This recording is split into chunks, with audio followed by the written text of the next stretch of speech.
అనన్య ఔద్ధత్య భేదంబుగన్. అనన్య ఔద్ధత్య భేదము, వేరే ఇంకెవరూ చేయలేనంత భయంకరమైన స్థితిలో సురశత్రు ప్రమదావనాన పడి, పడటం వేరు వెళ్ళడం వేరు. శత్రువులు మన మీద పడ్డారు అంటే దాడి చేయడానికి. సురశత్రు ప్రమదావనాన పడి వక్షోభాగకాసార మందిర వైతూగెడు ప్రాణ పంచక సమూహేందీవరాల్ వడిన్ కరమొప్పన్ పెకలించిపో నడచే సంగ్రామార్భటి శ్రీపతి. ఇప్పుడు చూడండి జాగ్రత్తగా. నరసింహస్వామి యొక్క, చిన్నపిల్లలైతే అదొక చిన్న టేబుల్ లాగా కూడా వేసుకోవచ్చు. పద్యంలో కూడా ఇంత విషయాన్ని పెట్టవచ్చు. నరసింహస్వామి గోళ్ళు అనేటటువంటి ఏనుగులు, సురశత్రు అంటే హిరణ్యకశిపుడు, దేవతలకి శత్రువైన రాక్షసుడైన హిరణ్యకశిపుడు అనే ఉద్యానవనంలో పడి, ఉద్యానవనంతో పోల్చింది హిరణ్యకశిపుడిని. అందులో పడినవేవి? నరసింహస్వామి అనే ఆయనకున్న గోళ్ళు అనే ఏనుగులు పడ్డాయి. సురశత్రు ప్రమదావనానబడి వక్షోభాగకాసారమందు. మరి హిరణ్యకశిపుడు ఒక ఉద్యానవనం అయితే, ఒక పార్క్ అనుకుంటే, ఆ పార్కులో ఉన్న ఒక సరస్సు ఆయన వక్షస్థలం. సురశత్రు ప్రమదావనానబడి వక్షోభాగకాసారము, అది వక్షోభాగము అనే కాసారమందు, ఆ కాసారంలో 20 తూగెడు ప్రాణ పంచకము. సరస్సులో పద్మాలు ఉంటాయి. అలాగే ఈ వక్షస్థలం అనే సరస్సులో 5 ప్రాణాలు అనే పద్మాలు ఉన్నాయి. పద్మం అందంగా కనిపించింది అంటే ఏనుగుకి ఒక దురద వస్తుంది, వచ్చి దాన్ని నాశనం చేసే వరకు ఊరుకోదు. ఇక్కడ ఏనుగులు ఏమిటి? నరసింహస్వామి గోళ్ళు. అలాంటి నరసింహస్వామి నఖాలు వచ్చి హిరణ్యకశిపుడు అనే ఒక ప్రమదావనంలోకి చొరబడి, అక్కడ ఉన్నటువంటి సరస్సు అనే పద్మాలు, సరస్సు ఆయన వక్షస్థలం అనే సరస్సులోకి వెళ్ళి, అందులో ఉన్నటువంటి పంచప్రాణాలు అనే పద్మాలను సమూహ ఇందీవరాలు అనమాట. అది సమూహేందీవరాలన్ వడిన్, వేగంగా కరముప్పన్ పెకలించి వాటిని ఇలా తీస్తుంది. అంటే ఏనుక్కి పద్మాన్ని నాశనం చేయడం ఎంత సులభమో, ఈ హిరణ్యకశిపుడి ప్రాణాలు తీయడం నరసింహస్వామికి అంత సులభము అని చెప్పాలి. ఒక ధ్వనిని అందులో గర్భితం చేయాలి. ఇలా అనేకమైన అంశాలు ఉన్నాయి. ఇక్కడ చమత్కారం ఏంటంటే, ఈయన సింహం, ఈయన చేతి గోళ్ళు ఏనుగులు. నిజానికి సింహానికి ఏనుగులకి పడదన్నమాట. అర్థమైందా? అంటే ఇలా ఎన్నో ఉన్నాయి చమత్కారాలు. ప్రహ్లాద చరిత్ర మొత్తం మనకి ఇందులో కనిపిస్తుంది. ఆ ఒక్క సన్నివేశాన్ని కవితాత్మకంగా చెప్పడం, ఆ పద్యాన్ని చాలా చక్కగా నోరివారు నోరారా చదివినందుకు అభినందనలు.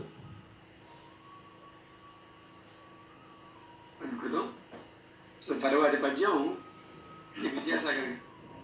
మేము పద్యాసాగర్ అంటుంటాం. పద్యసాగర్ అనండి, ఇంకా పద్యాసాగర్ దీర్ఘం అవుతుంది. అన్న తప్పులేదు, దాన్ని కూడా సమర్థించేద్దాం. పద్య ఆసాగరుడు కాబట్టి పద్యాసాగరుడు అని. అంటే సాగర పర్యంతమైన పద్య రచనని, పద్య పఠనాన్ని వ్యాప్తి చేసే కృషితో ఉన్నారు కాబట్టి పద్య ఆసాగరుడు. పద్యాసాగర్ అంటే అర్థం అది. పద్యసాగర్ అన్నారనుకోండి, పద్యాలకు ఆయన సాగరం. అబ్బే ఇది బాలేదు, మీరన్న పద్యాసాగరే విశేషమైన అర్థాన్ని ఇస్తారు.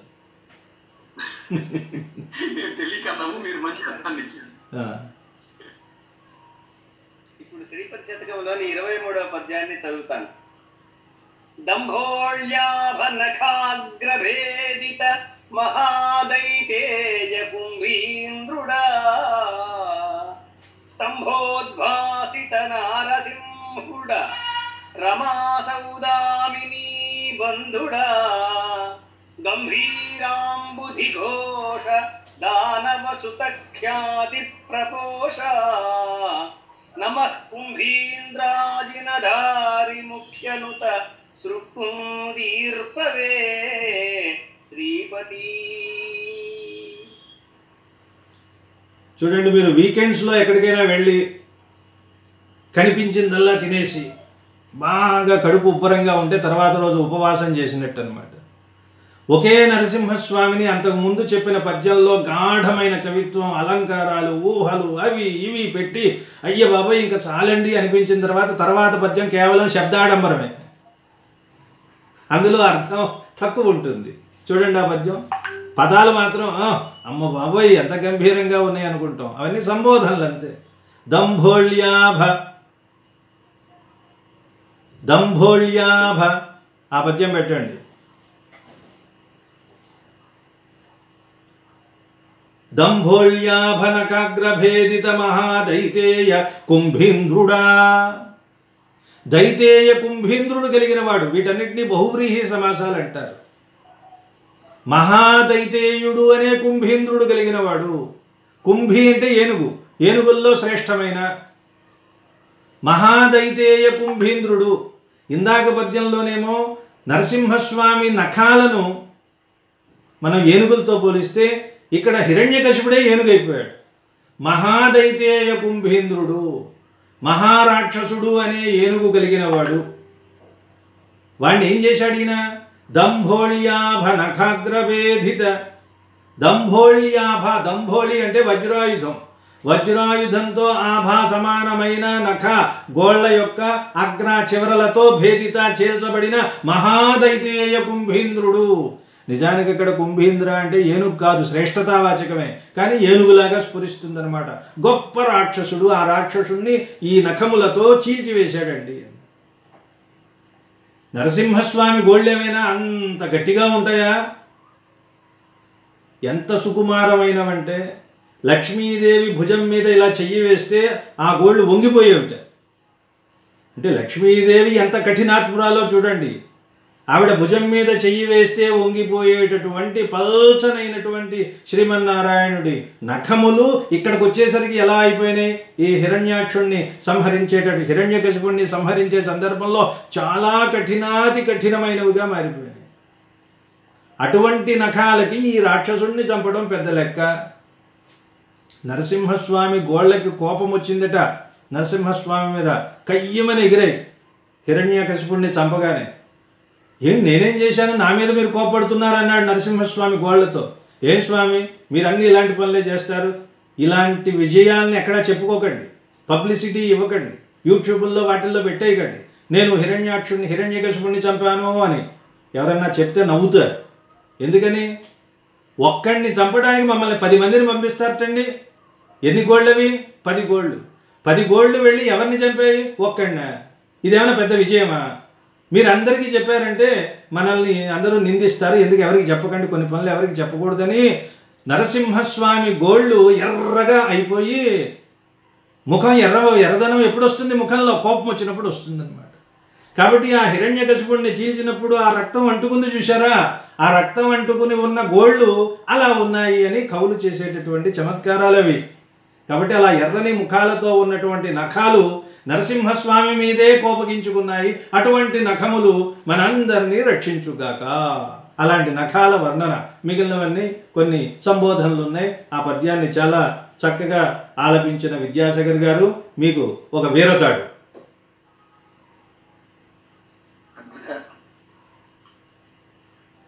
తర్వాతి పద్యం సుమగారు. ఇదే చివరి పద్యమా? మన వేణుగారు కూడా ఉన్నట్టున్నారు కదా? ఉన్నాయి కానీ ఇంకొక రాజుగారి గారి పద్యం ఉంది, వేణుగారి పద్యం ఉంది, సరే హల పద్యం ఉంది, ఇంకా ఉన్నాయి. మనం 15 పద్యాలు అనుకున్నాం. సుమగారు మీరు అన్మ్యూట్ చేసుకోవాలండి. అందరికీ నమస్కారము. నేను పాడలేని కనుక చదవడానికి పద్యాన్ని చదవటమే ముఖ్యం. పద్య పఠనమే అంటాను తప్ప పద్యాన్ని పాడడం అనకూడదు. అసలు పాటని పాడతాం అంతే. కాబట్టి పద్య పఠనమే, పద్యం చదువుతాను అనటమే ముఖ్యం. చదవటం అంతకంటే ముఖ్యం. చదవండి. ఎక్కడి నుండి వచ్చిన కోడి వనమాలి విరాళి తోటలో చూపుచు గోపికాలత సొమ్మశిలను లలినీరు జల్లే తీపెక్కిన పిల్ల తుండదల కింపకు తేనెల పువ్వ పెట్టే కెంపెక్కిన తల్లి పువ్వు కనులింతకు నింతలు చేసి సింపతీని ఎక్కడి నుండి వచ్చిన కోయి వనమాలి విరాళి తోటలో చూపుచు గోపికాలతలు సొమ్మసిలని దాని నీరు చల్లే తీపెక్కిన పిల్లతో మెదలు కింపకు తేనెల బువ్వ పెట్టే కెంపెక్కిన తల్లి పువ్వు కనులింతకు నింటలు చేసే శ్రీపతి. ఆహా, ఎంత మంచి పద్యం ఎంచుకున్నారండి. పదాలు లలితంగా ఉండి లలితమైన భావం ఉంటే అలాంటి పద్యానికి ఉదాహరణ వైదర్భి అంటారు దాన్ని. వైదర్భి వల్లభ అని కాళిదాసుకు పేరండి. కాళిదాసు మనలాగా కఠినమైన పదాలు తెచ్చి కవిత్వం రాయడు. ఇప్పుడు ఆయన కవిత్వం ద్రాక్షాపాకంలాగా అలా అర్థమైపోతూ ఉంటుంది. వైదర్భి వృత్తి అంటారు. అందులో ఉన్న పదాలు లలితంగా ఉండాలి, సుకుమారంగా ఉండాలి, ఆహా అనిపించే భావం ఉండాలి. ఎక్కడి నుండి వచ్చేనొకో ఈవనమాలి, మనం అంటాం నుడికారు, ఎక్కడ దాపురించాడు రా బాబు వీడు అంటారు. ఎక్కడ నుండి వచ్చేనొకో ఈ వనమాలి. ఈ వనమాలి అన్న పదంలో తోటమాలి అని మనకి స్ఫురించాలి అంతే. నిజానికి తోటమాలికి వనమాలికి ఏమీ పదంలో సంబంధం లేదు. మాలి అని ఉంది, అది తెలుగు పదం, ఇది సంస్కృత పదం. కానీ వనమాలి అనగానే తోటమాలి. తోటమాలి అని చెప్పాం ఇక్కడెక్కడ, కానీ చేసే పనులన్నీ అలా ఉంటాయి. ఎక్కడి నుండి వచ్చేనొకో ఈ వనమాలి, విరాళి తోటలో సృక్కుచు గోపికాలతలు సొమ్మసిలన్ లలి నీరు జల్లే. తోటమాలి వనంలోకి రాగానే ఏం చేస్తాడండి? అయ్యో లతలన్నీ ఎండిపోతున్నాయా అని ఇలా నీళ్లు జల్లుతాడు. ఈ తోటలో కూడా కొన్ని లతలు ఉన్నాయి పాపం. ఎప్పుడు వస్తాడా అని శ్రీకృష్ణుడి కోసం ఎదురు చూసే గోపికలు. ఆ గోపిక అనే లతలు సొమ్మసిలి పడిపోతే వచ్చి నీరు జల్లాడు. ఎందుకని వనమాలి కదా ఈయన. వనమాలి తోటమాలి చేసే పనులన్నీ చేశాడు. ఇది ఒక పని. ఆయనకి తోటమాలికి ఎన్ని పనులు ఉంటాయి? అక్కడే తుమ్మెదలు ఉంటాయండి. తీపెక్కిన పిల్ల తుమ్మెదలకు, వీళ్ళు గోప బాలురు, పైన గోపికలు, వాళ్ళు తీగలు, స్త్రీలు కాబట్టి తీగలతో పోల్చడం. తీపెక్కిన పిల్ల తుమ్మెదలకు, వాళ్ళు తీపెక్కిపోయి ఉన్నారు. పిల్ల తుమ్మెదలు, తుమ్మెదలు ఏం చేస్తాయి? మధువును తాగి తాగి తాగి తాగి చాలా తీయగా ఉంటాయి అవి. వీళ్ళు తీపెక్కారు. తీపు అంటే పారవశ్యము, ఆనందము. వీళ్ళు శ్రీకృష్ణుడి స్నేహం కోసం పరితపిస్తూ శ్రీకృష్ణుడి స్నేహంలో మాధుర్యాన్ని పొందుతున్నటువంటి వాళ్ళు, దానికోసం తపిస్తున్నటువంటి వాళ్ళు. చాలా తెలివైన వాళ్ళ, అబ్బే పరమ అమాయకులు. ఈ సృష్టిలో ఉన్న జంతువులన్నింటిలోకెల్లా అమాయకమైన జీవి ఏది అంటే ఆవు అని చెప్తారు. దానికంటే అమాయకమైన జీవి ఏదంటే దాని దూడ. ఏం తెలుసండి? దూడని చూడండి, ఆ లేగ ఎంత ముగ్ధ మనోహరంగా ఉంటుంది, ఎంత సుకుమారంగా ఉంటుంది. గట్టిగా ఒక మాట మాట్లాడితే బెదిరిపోయే తత్వమే. చెంగు చెంగున గెంతుతూ ఉంటుంది. వాటికి అసలు ఈ ప్రపంచంలో ఏమీ తెలియదు అని నిర్ధారణ చేయవచ్చు. ఆ లేగ దూడలు వచ్చి మన గోప బాలకుల్ని, శ్రీకృష్ణుడితో తిరిగే బాలకుల్ని వచ్చి మందలిస్తాయటవి. మీరు మరీ అమాయకుల్లా ఉన్నారే, కొంచెం లోకజ్ఞానం పెంచుకోండి అని ఆ లేగ దూడలు వచ్చి వీళ్ళకి జాగ్రత్తలు చెప్తాయట. అంటే వీళ్ళెంత అమాయకులో చూసుకోండి. అంత ముగ్ధ మనోహరులు గోప బాలకులు. వాళ్ళకి ఇంకేం తెలియదు. కృష్ణుణ్ణి దేవుడుగా అనుకో. ఎప్పుడైనా దేవుణ్ణి దేవుడు అనుకుంటే ఆయన పారిపోతాడు. ఎందుకురా బాబు, కొబ్బరికాయ కొడతాడు, అది చేస్తాడు, ఇది చేస్తాడు. దేవుణ్ణి మనం దేవుడు అని అనుకోకూడదు. ఎలా అనుకోవాలి? మనవాడు అనుకోవాలి, మన పిల్లవాడు అనుకోవాలి. నడకుదురు అమ్మాళ్ళు అని ఒక ఆయన మహానుభావుడు తమిళ ప్రాంతంలో దేవాలయం బయట ఉండి పారాయణ చేస్తున్నాడు రామాయణం. లోపల బాలకృష్ణుడు విగ్రహం. ఒక అర్చకుడు వేడివేడి పాలు తీసుకుని వెళ్ళి ఆయనకి నైవేద్యం చేయాలని పరిగెడుతున్నాడు. పిలిచాడు, ఏమయ్యా ఏం చేస్తున్నావు అంటే, ఆలస్యం అయిపోయిందండి, కృష్ణుడికి పాలు నైవేద్యం చేయాలి. ఏమిటి పాలా? ఏవి? పొగలు కక్కుతుంది. ఏమిటి ఈ పాలు తీసుకెళ్ళి కృష్ణుడికి పెట్టేస్తాడా? ఆయన పెట్టేస్తాడు. ఎందుకని? ఆయన దృష్టిలో అది విగ్రహమే.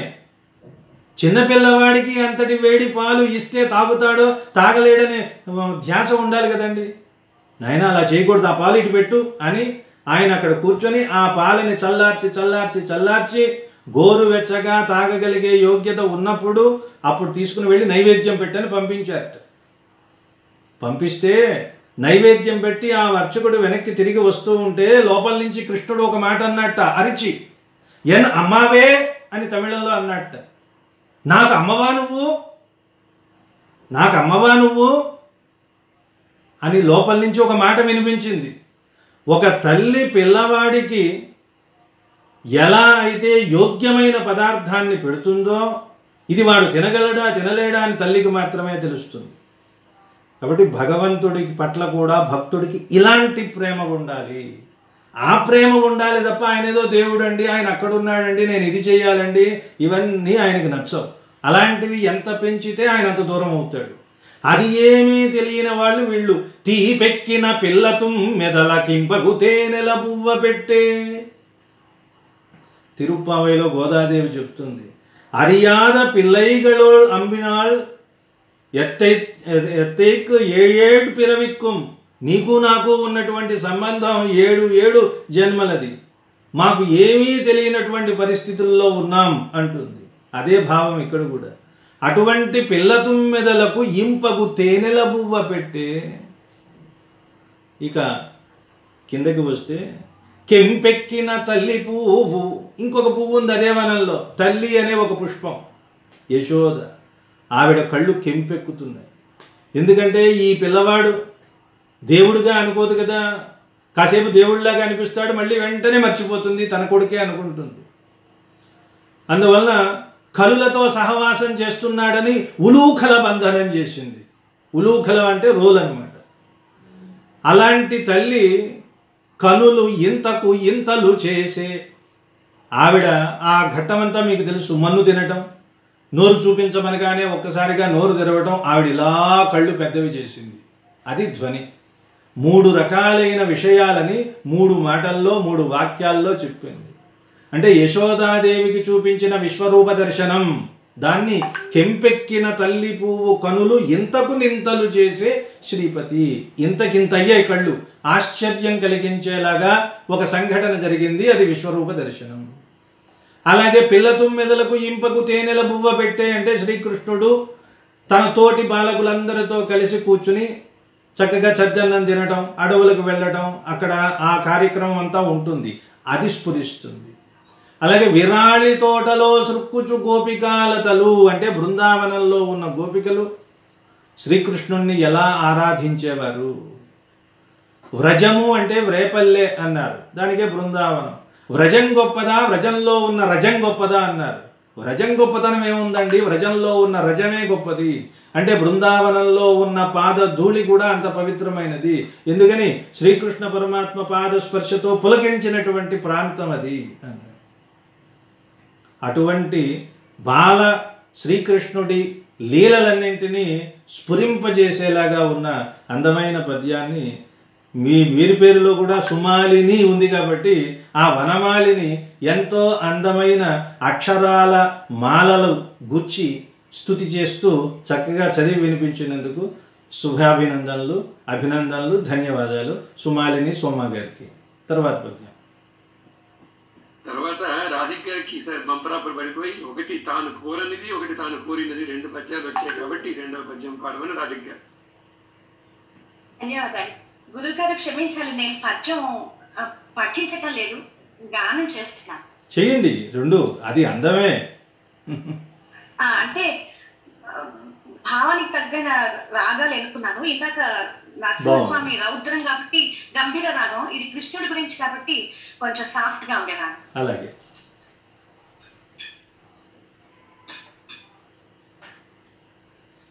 చక్రము నేలలేదు, ధూప చక్రము నెల్లవధించినావు.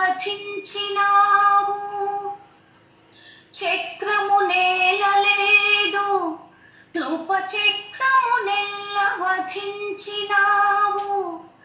గోచక్రము వారి ధారలకు సంకటిలంగన్. పరాక్రమ క్రమాతి క్రమణంబుతో, పరాక్రమ క్రమాతి క్రమణంబుతో నాగపతి కొనగోట ధరించినావు. పరా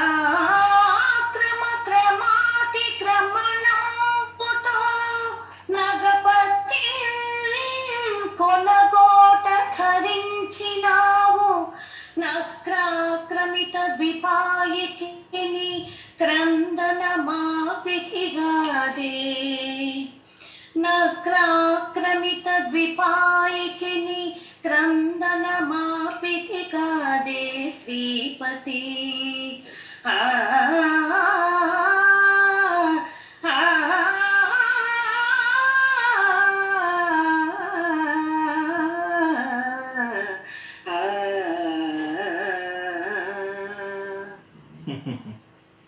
అద్భుతం. శ్రీకృష్ణ అవతార వైభవం చాలా విచిత్రంగా ఉంటుంది. చక్రము నేలలేదు. చక్రము అన్న పదానికి ఉన్న అనేక అర్థాలు ఇక్కడ మనం సమన్వయించుకోవాలి. చక్రము అంటే భూమి అని ఒక అర్థం, చక్రము అంటే సమూహము అని ఒక అర్థం, చక్రము అంటే మామూలుగా బండి చక్రం ఒక అర్థం. ఈ 3 అర్థాలు గుర్తుపెట్టుకోండి. చక్రము నేలలేదు. స్వామి, నువ్వెక్కడా భూమిని పరిపాలన చేయలే. శ్రీకృష్ణుడు రాజు కాడు. భాగవతంలో కానీ భారతంలో కానీ చూడండి, భారత కథ నడిపించిన ప్రధాన పాత్రలు ఎవరు కూడా రాజులు గారు. భీష్ముడు రాజు కాడు, శకుని రాజు కాడు, శ్రీకృష్ణుడు రాజు కాడు. కానీ వాళ్ళు లేకపోతే ఆ కథే లేదు. చక్రము నేల లేదు. కానీ నువ్వేం చేసావు? నృపచక్రము నిల్లవధించినావు. ఇక్కడ చక్రము అంటే సమూహం. రాజసమూహాన్నంతటినీ వధించావు నువ్వు. అంటే ఈయన చంపలా కానీ చంపించాడు, చంపడానికి కారణమయ్యాడు. దుష్ట శిక్షణ చేయటం స్వామి అవతార ప్రయోజనం కాబట్టి దాన్ని నెరవేర్చాడు. గోచక్రము ఇక్కడ సమూహమే. గోవుల సమూహము వారిధారలకు సంకటిలంగ పరాక్రమక్రమాతిక్రమణంబుతో నగపతిన్ కొనగోట ధరించినావు. గోవర్ధన గిరిధారి, గోవర్ధన పర్వతాన్ని ఎత్తాడు కదా, ఆ సన్నివేశాన్ని ఇందులో చూపిస్తుంది. పద్య రచన మొట్టమొదట సామాన్యంగా వెళ్ళింది. చక్రము నేలలేదు, నృపచక్రము నెల్ల వధించినావు. గోచక్రము అక్కడి వరకు సామాన్యమే. కానీ ఇక్కడ పరాక్రమక్రమాతిక్రమణంబుతో, అది యతి ప్రాస, ఈ 2 తెలుగు పద్యానికి ప్రాణం. ఆ యతి ప్రాసల కోసం మనం పదాలని తెచ్చినట్టు కాకుండా పై పాదం నుంచి తరువాత పాదాలలోకి ఒక మెలికెల పాము తిరిగినట్లుగా పద్యం తిరిగితే అది ఒక సొగసు, అది ఒక నైపుణ్యం. పరాక్రమక్రమాతిక్రమణంబుతో, అక్కడ తీ అనేది తర్వాత ప్రాస మళ్ళీ వేసుకోవాలి, క్రా అనేది మళ్ళీ, తీ అనేది యతి మళ్ళీ వేసుకోవాలి, క్రా అనేది ప్రాస. ఈ రెండింటినీ మనం అలవోకగా వేసినట్టు ఉండాలన్నమాట. గోచక్రము మొత్తం వారిధారలకు, వర్షపు ధారలకు సంకటల పడుతుంటే నువ్వు పరాక్రమ క్రమ అతిక్రమణము అంటే నీ పరాక్రమంతో క్రమక్రమంగా అతిక్రమించి ముందుకు వెళ్ళి నగపతిని కొనగోట ధరించినావు. నగపతిని నీ కొనగోట ధరించావు కదా. నక్రాక్రమిత ద్విపాయికిని, ఇక్కడ కూడా అంతే. నక్ర ఆక్రమిత ద్విపాయి. ద్విపాయి అంటే ఏనుగు. ద్విపాయి 2 సార్లు తాగుతుంది. మొట్టమొదట తొండంతో తీసుకుంటుంది, మళ్ళీ నోట్లో పోసుకుంటుంది. అందుకని దానికి ద్విప అని పేరు. ద్విప అంటే 2 సార్లు పానం చేసేది అని అర్థం. ద్విపాయి అంటే 2 సార్లు తాగుతుంది ఏనుగు. నక్ర ఆక్రమిత ద్విపాయి. నక్రము అంటే మొసలి. మొసలి చేత ఆక్రమించబడిన ఏనుగుకి క్రందన మాపితి, బాధను పోగొట్టావు కదా శ్రీపతి. నువ్వెక్కడా రాజువు కాదు. అక్కడ కూడా చక్రం లేదు ఆయనకి. చేతిలో చక్రం పట్టుకొచ్చాడా? లేదు కదా, చక్రం విడిచిపెట్టి వచ్చాడు. కాబట్టి చక్రం చుట్టూ తిరిగే కొన్ని సంఘటనలు తీసుకొని ఒక చక్రంలో ఇరుసుల్లాగా బిగించినట్లుగా బిగించిన పద్యాన్ని చాలా అందంగా మాకు వినిపించారు నోరివారు. మీకు అభినందనలు. తరువాత పద్యం.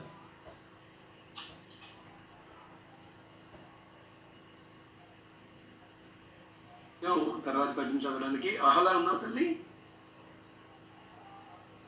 స్కూల్ వెళ్ళిపోయావు? లేదు, ఉంది. వీడియో స్టార్ట్ చేయమన్నారు. ఓకే.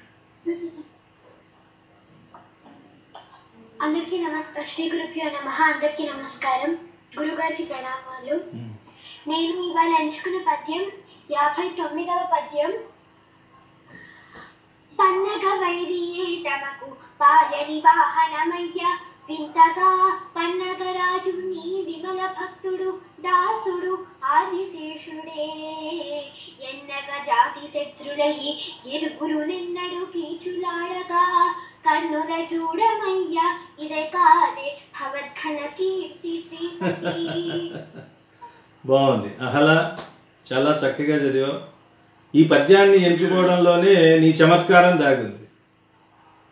గురుగారు ఈ పిల్ల ఇప్పటికే 2 శతకాలు రాసింది. తెలుసు అహల తెలుసు తెలుసు తెలుసు మా కావ్య పాఠంలో 2-3 పాఠాలకి వచ్చినట్టున్నావు కదా నువ్వు.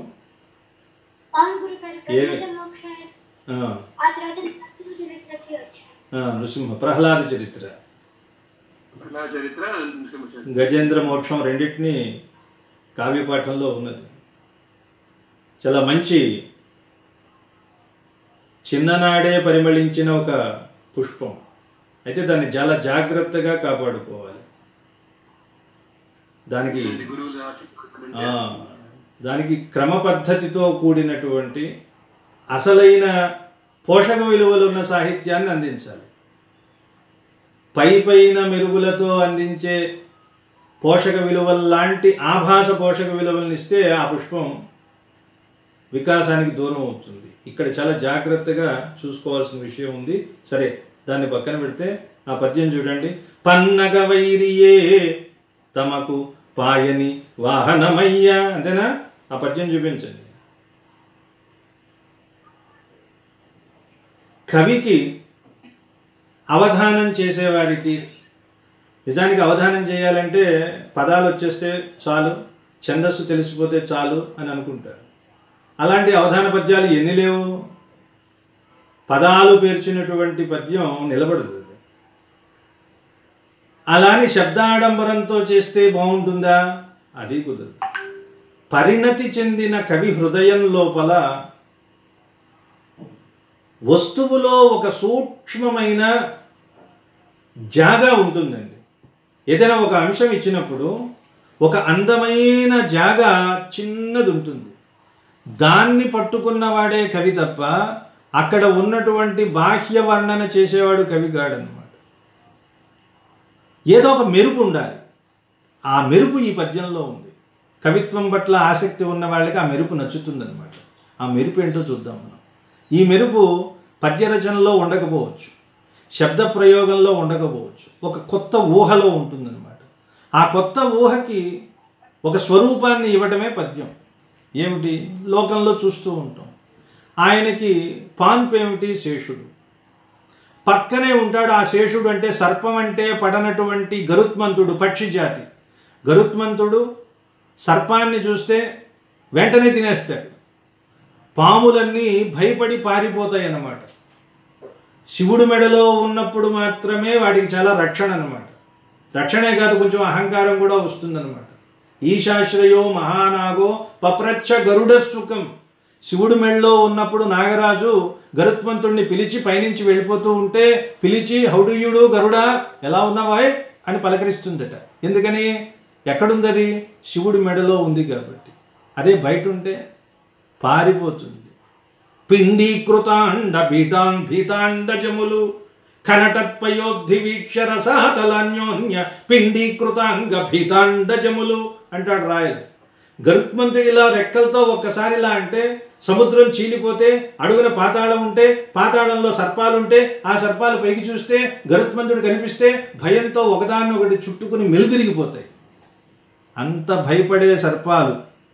ఆ సర్పాలకు వైరి అయిన గరుత్మంతుడు పక్కన ఉన్న ఈ ఆదిశేషుడికి కానీ గరుత్మంతుడికి కానీ ఏమాత్రం వైరం లేదట. అది ఆ వైరం లేని లక్షణం భగవంతుడి దగ్గర ఉంటుంది. కాబట్టి దేవుడు దేవుడు దేవుడు అంటే ఆయనలో ఉన్న లక్షణం ఇదే.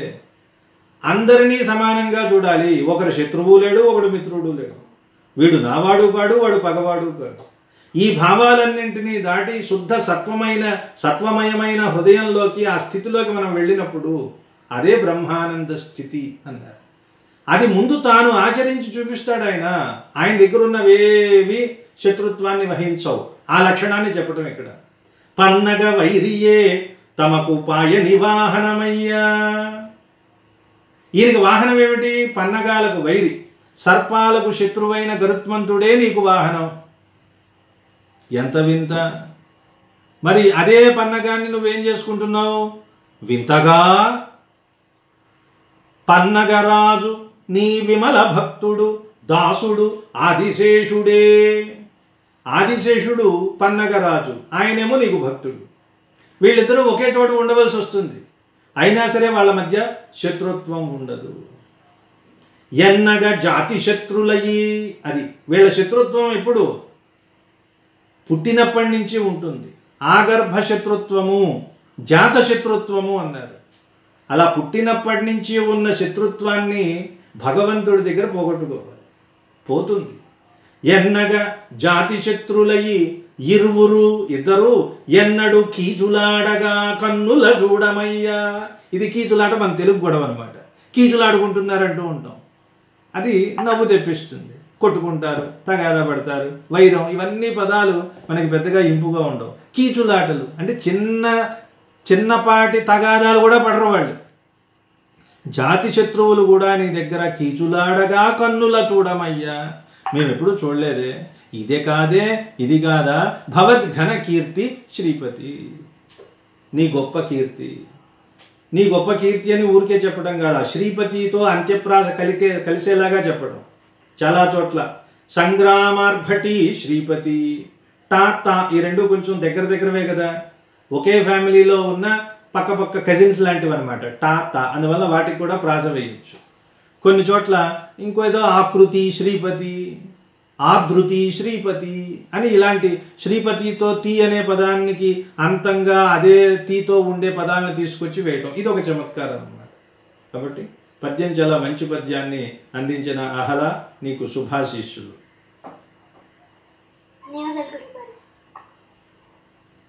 తరువాతి పద్యం అమృతవల్లి. కవి కూడా చెప్పండి. మీరు కవిని ఆవిడలో ఉన్న కవిని మీరు మరుగున భరిస్తే ఎలా? చెల్లి అమృతవల్లి కవి. అందరికీ నమస్కారం. నేను చదువుకునే పద్యము 106వ పద్యం. ఒకనాడైనను నిన్నుగాంచుదుమే, ఏ ఒక్కొక్క నాడైన రోయక నీ కోబెలలో పదం బిడుదుమే, ఆనందమే పార సేవక వృత్తించరియంతుమే, స్థిరముగా వందారులై